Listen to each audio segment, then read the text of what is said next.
And నా వయసు 52 years. ఒక 4 ఇయర్స్ నుంచి నేను ఈ హెల్తీగా ఉన్నానంటే కారణం ఏందంటే వాకింగ్, జాగింగ్, హెల్తీగా ఉండాలి. పార్క్ చుట్టూ తిరగాలి. గ్రీనిష్‌ని ఆస్వాదించాలి. మనం ఎంత హెల్తీగా ఉంటే బాడీకి చెమట అనేది వస్తే ఎంత హెల్తీగా ఉంటదో అంత బావుంటది. కేబీఆర్ పార్క్ అనేది చాలా ఫేమస్ పార్కు. కొన్ని సంవత్సరాలు బట్టి ఉన్న పార్కు. దీనికి ఎంతమంది ఉంటారు పెద్ద వయసోళ్ళు, నాకంటే పెద్ద వయసోళ్ళు కూడా వాకింగ్ చేస్తుంటే చాలా ఆనందం వేస్తుంది. Health is wealth and happiness. మీరు హెల్తీగా వాకింగ్ చేసి, జాగింగ్ చేసి కొంచెం బాడీకి నడిస్తే చాలు. మీరు మీ వయసుకు తగ్గట్టు నడిస్తే చాలు. హె వాకింగ్ చేసి చాలా మంచిగా ఉండాలి, హెల్తీగా ఉండాలని. హెల్తీగా ఉంటే అయ్యే కోట్లు సంపాదించినట్టు సార్. మనం ఈరోజు ఏంటంటే పొజిషన్ ఏంటంటే హెల్తీగా ఉండటం, వాకింగ్ చేయడం, జాగింగ్ చేయడం, పొద్దున్న 5 గంటలకు లెగటం మంచి అలవాటు. దాన్ని మీరందరూ అలవాటు చేసుకుంటారని మనస్ఫూర్తిగా కోరుకుంటూ మీ మూవీ యాక్టర్ తడివేలు. ఈ కరోనా అంటేనే గుండె గుబేల్. లాస్ట్ 3 సంవత్సరాలుగా ఎన్ని బాధలు పడ్డామో ప్రజలందరూ అనుభవించారు. ఎంత జన నష్టం అయ్యారు అనేది అందరికీ తెలుసు.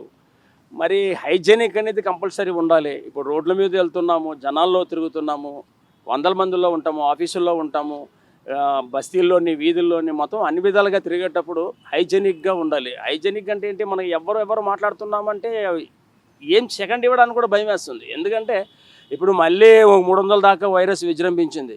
ఇది ఈ 300 ఇంక ఎంతవరకు ఇంక్రీజ్ అవుతుంది అన్నది ఎవ్వరికీ తెలియదు. కరోనా అనేది పెద్ద మహమ్మారి. ప్రజలంతా గుండె గబేలు అంటుంది ఈ యొక్క కరోనా అనగానే.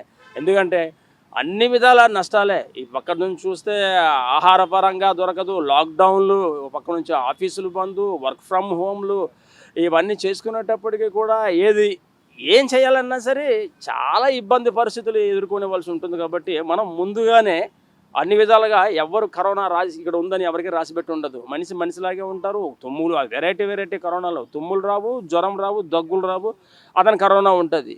ఆ వైరస్ అనేది రకరకాలుగా విజృంభిస్తుంది. కాబట్టి దీనికి నిర్మూలన చేయాలంటే ఒకటే, మనం హైజెనిక్గా ఉండాలి, హైజెనిక్ని పాటించాలి.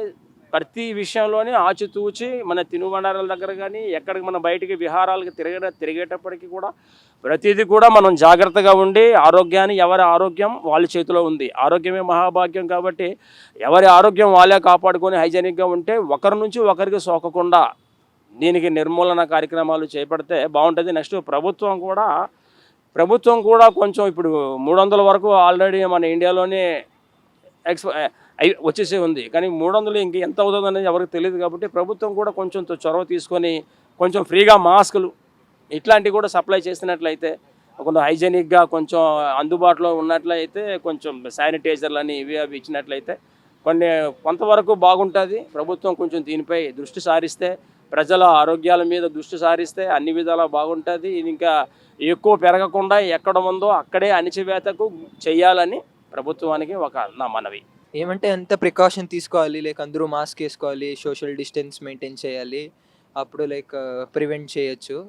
So healthy life style maintain చేస్తే ఇంకా బాగుంటుంది.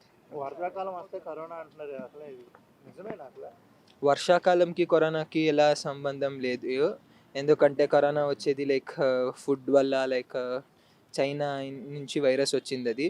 So it is not related to anything regarding weather change. Same, stay safe, stay healthy. మరి ఎందుకు మాస్క్ వేసుకోలేదు మీరు? మాస్క్ ఎందుకంటే ట్రాన్స్మిట్ కాకూడదు అని, నా నుంచి వీళ్ళకి ఎగ్జాంపుల్ ట్రాన్స్మిట్ అవ్వకూడదని. ఇట్స్ కాంటిజియస్ వైరస్ అది. మాట్లాడితే టచ్ చేస్తే వైరస్ స్ప్రెడ్ అవుతుంది. సో అందుకే మా ప్రికాషన్లో ఉండి సోషల్ డిస్టెన్సింగ్ అండ్ మాస్క్ వేసుకుంటే ప్రివెంట్ అవుతుంది. Corona, it's aware of yourself. Should be clean, wearing mask. Cleanliness is very important. And fit yourself as everyone is doing here. Rainy season వచ్చిందంటేనే corona start అయింది అంటారు. మళ్ళీ అసలు season వెదర్కి ఏమన్నా ఉందా లేకపోతే? This is the untidiness. Because of untidiness, it happens. So let's be clean. Let us make our body strong to control the virus. So our immune system should be strong. So what I suggest is to be fit and take care of your cleanliness. That's all. ఇప్పుడు corona వస్తుంది అంటున్నారు కదా, తెలుసు. Okay, ఎలాంటి జాగ్రత్తలు తీసుకోవాలి? అంటే ఇప్పుడు మళ్ళీ లాక్డౌన్ పడితే మనం బయటికి వెళ్ళకుండా ఎక్కడికన్నా వెళ్ళాలన్నా మాస్క్స్ అన్ని ప్రికాషన్స్ తీసుకుని వెళ్ళాలి. ఓకే, ఇంత ముందులా తీసుకున్నావా నువ్వు? ఆ, ఓకే. నువ్వు తీసుకున్నా తీసుకున్నావా? మాస్క్ వేసుకున్నావు నువ్వు? వేసుకున్నా ఓకే. నువ్వు వేసుకున్నా ఎలాంటి ప్రికాషన్స్ తీసుకోవాలి? ఆ, ఏం చేయాలి కరోనా రాకుండా? కరోనా రాకుండా మాస్క్ వేసుకొని ఎక్కడికన్నా బయటికి వెళ్ళాలంటే మాస్క్ వేసుకొని వెళ్ళాలి, శానిటైజర్ రాసుకొని వెళ్ళాలి, 1 hand డిస్టెన్స్ ఉండాలి ఎక్కడికి వెళ్తే. Thank you.